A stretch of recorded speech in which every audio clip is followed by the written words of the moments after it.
Hello viewers, ஒரு கதை சொல்கிறேன். இப்போ லேசாக மழை தூறிட்டுருக்கு. அப்படியே ஒரு கதை கேளுங்க. ஒரு ஊரில் ஒரு கிராமத்தில் ஒரு மாமியார் மருமக இருக்கும். அந்த காலத்துலலாம் மாமியாருங்க மருமக நல்லா வேலை செய்யணும்னு நினைப்பாங்க. அப்போ அவங்க மருமக வந்து கொஞ்சம் இதாக வேலை சரியாக தெரியாது. அப்போ அவங்க மாமியார் வந்து நல்லா வேலை செய்யணும்னு சொல்லிகிட்டு இருப்பாங்க. அப்போ பார்த்தீங்கன்னா ஒரு நாள் அவங்க மாமியார் என்ன பண்ணும், நீ வேலையை சரியாக செய்கிறதில்ல, நீ காட்டுக்கே போயிரு அப்படி சொல்லி அவங்க மருமகளை அமுச்சு விட்ரும். அவங்க மருமக என்ன அப்படி பண்ணுவோம் அப்படின்னா, அவங்க வீட்டில் ஒரு லக்ஷ்மி சிலை இருக்கும். அதை எடுத்துக்கிட்டு கிளம்பி காட்டுக்கு போயிடும். போயிட்டே இருக்கும்போது காட்டுக்கு போனால் ரொம்ப இருட்டிடும். சரி என்னடா பண்ணுறது அப்படின்ட்டு என்ன பண்ணுன்னா, ஒரு மரத்து மேலே ஏறி உக்காந்துக்கும்.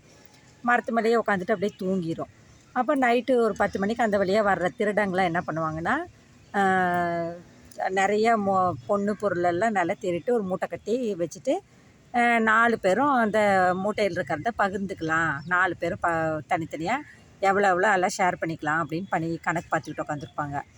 அப்போ அந்த மரத்து மேலே உட்காந்துருக்க மருமக என்ன பண்ணுன்னா, அந்த கையில் வச்சுருக்கிற லக்ஷ்மி சிலையை என்ன பண்ணும், அப்படியே கீழே நழுவ விட்டுரும். அதை சரசரன்னு மரத்து மேலேருந்து உருண்டுட்டு வந்தால் தொப்புன்னு அந்த ஆளுங்க மேலே விழுகும்.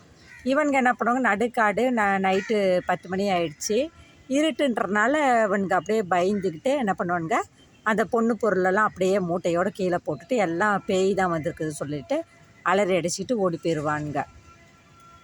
அப்போ சரின்ட்டு என்ன காலையில் விடிஞ்சோடனே அந்த மருமக இறங்கி மரத்தை விட்டு இறங்கும். கீழே பார்த்திங்கன்னா வெறும் தங்கம் வைரம்ன்ட்டு பொருள்லாம் இருக்கும்.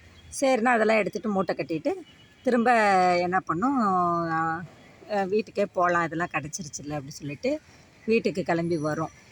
அப்போ அவங்க மாமியார்கிட்ட இதெல்லாம் கொடுத்தோன்னே என்ன பண்ணும், அவங்க மாமியார் பரவாயில்லையே, காட்டுக்கு போய் இவ்வளோத்தை எடுத்துகிட்டு வந்திருக்கேன் அப்படி சொல்லிட்டு அதை என்ன பண்ணும், 2வது மருமகளையும் அப்படியே நீயும் போய் காட்டில் போய் இந்த மாதிரி எல்லாம் பொண்ணு பொருளோட வா அப்படி சொல்லிட்டு அந்த அவங்க அந்த இன்னொரு மருமகளையும் அமுச்சு விடும். அந்த மருமகளும் அதே மாதிரி அவள் சொன்ன அடையாளத்தை வச்சு அந்த மரத்து மேலே போய் உக்காந்துக்குவா, அதே மாதிரி சிலையை வச்சுக்கிட்டு. அன்னைக்கு ராத்திரி என்ன பண்ணுவாங்க, திருடனுங்க திருடிட்டு வந்து மறுபடியும் பங்கு பிரிக்கலான்னு உட்காருவாங்க. அப்போ இவன் என்ன பண்ணுவாள், வேணும்னே மரத்து மேலே இருந்து அந்த சிலையை கீழே போடுவாள்.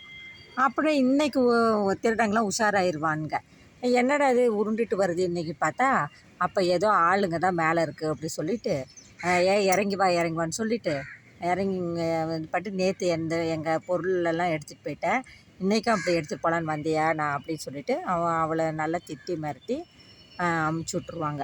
அப்புறம் அவங்க மாமியார்கிட்ட போய் அழுதுகிட்டே சொல்லுவாள் இப்படி நடந்ததெல்லாம். அப்புறம் அதனால தான் எப்பயும் பேராசை பெருநஷ்டம்னு எதுவுமே நம்ம தவறுதெல்லாம் பண்ணக்கூடாது. அது வந்து இயற்கையாக நடந்தது. இவங்க வந்து இதை இவங்களே செயற்கையாக இந்த மாதிரி இது பண்ணோன்னா மாட்டிக்குவாங்க அப்படின்றத நம்ம இந்த கதை மூலிமா தெரிஞ்சுக்கிறோம்.